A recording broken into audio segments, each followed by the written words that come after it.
Assalamualaikum warahmatullahi wabarakatuh. Berjumpa kembali dengan saya pada materi kelas 8 pada pokok bahasan gerak pada tumbuhan.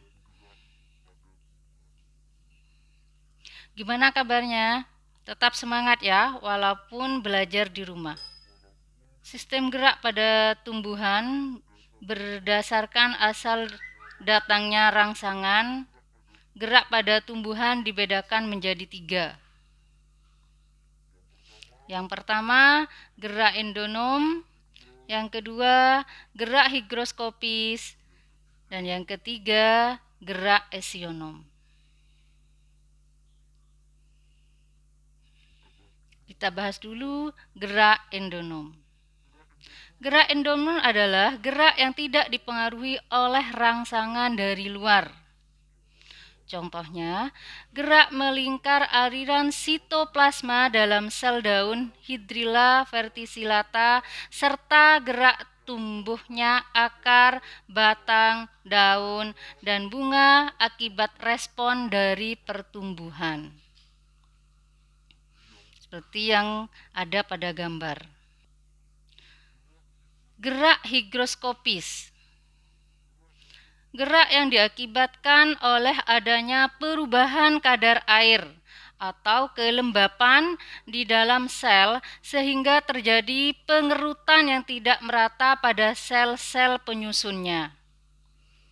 Contohnya, membukanya sporogium pada tumbuhan paku dan tumbuhan lumut, serta pecahnya kulit buah tumbuhan polong-polongan yang sudah kering.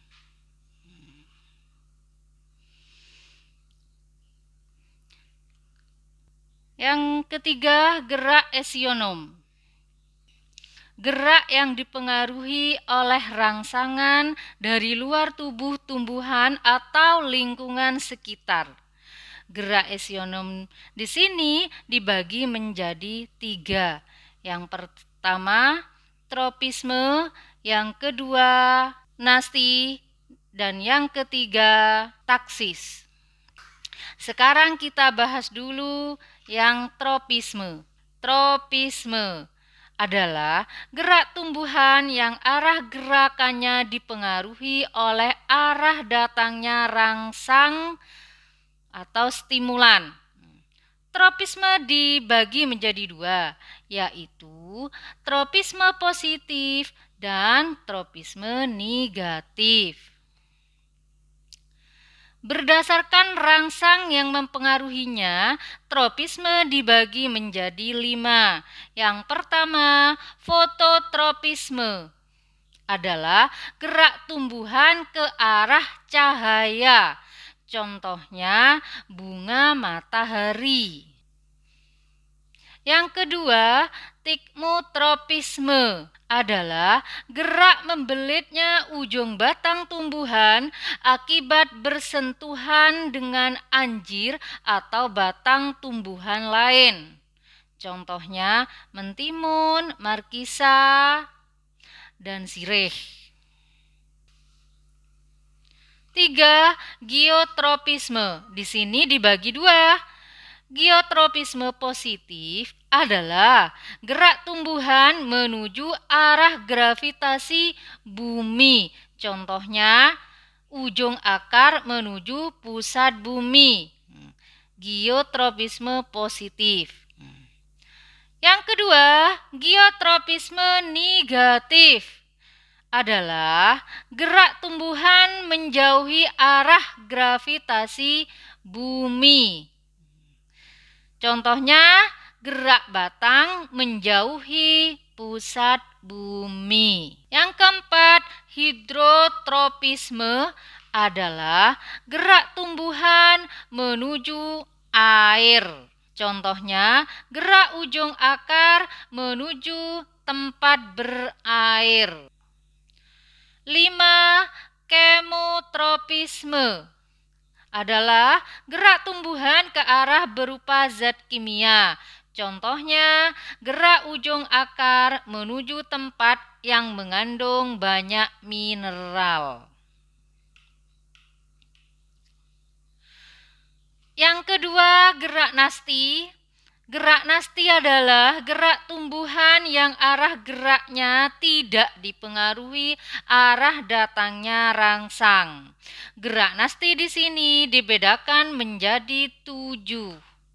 Yang pertama, fotonasti adalah gerakan tumbuhan yang terjadi akibat rangsang cahaya matahari. Contohnya bunga pukul 4 Mirabilis jelapa yang mekar pada sore hari.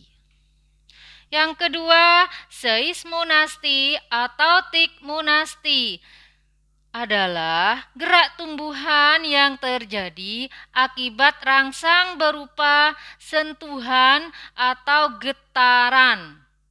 Contohnya daun putri malu, Mimosa pudica. Daun putri malu pada saat disentuh dia akan mengatup seperti yang terlihat pada gambar. Yang ketiga, niktinasti adalah gerak tumbuhan akibat rangsang berupa suasana malam hari. Contohnya daun petai Cina. Dia akan mengatup pada saat sore hari dan akan terbuka pada saat pagi hari. Yang keempat, termonasti adalah gerak tumbuhan akibat rangsang suhu. Contohnya bunga tulip. Yang kelima, kemonasti terjadi akibat rangsang zat kimia.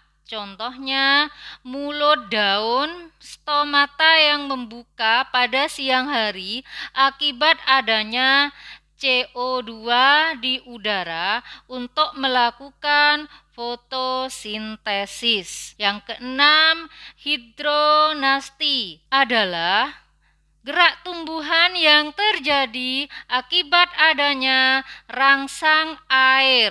Contohnya daun alang-alang. Pada saat musim kemarau, daun alang-alang akan menggulung. Yang ketujuh, nasti kompleks adalah gerak tumbuhan yang terjadi akibat pengaruh beberapa rangsang. Contohnya, gerak membuka dan menutupnya stomata yang dipengaruhi oleh kandungan CO2, cahaya matahari, zat kimia, air, dan suhu. Yang ketiga, taksis. Taksis adalah gerak berpindah tempat, baik salah satu bagian tumbuhan atau seluruh bagian tumbuhan. Taksis dibagi menjadi 2.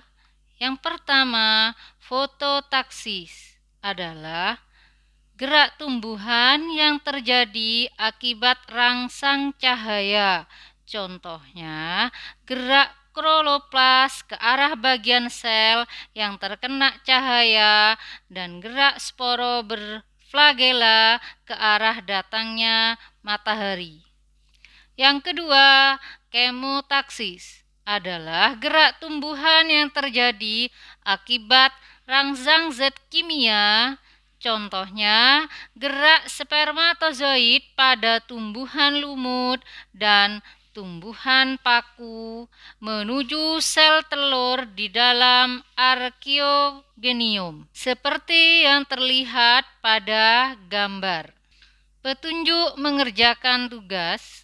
Yang pertama, perhatikan video pembelajaran yang telah Ibu buat dengan seksama. Yang kedua, jika ada yang kurang dipahami, bisa kalian diskusikan di grup kelas. Yang ketiga, tulislah jawaban kalian pada buku tulis atau kertas folio bergaris. Yang keempat, kumpulkan dengan cara difoto dan dikirim pribadi pada Ibu. Sekian video pada kali ini. Sampai berjumpa kembali pada video berikutnya.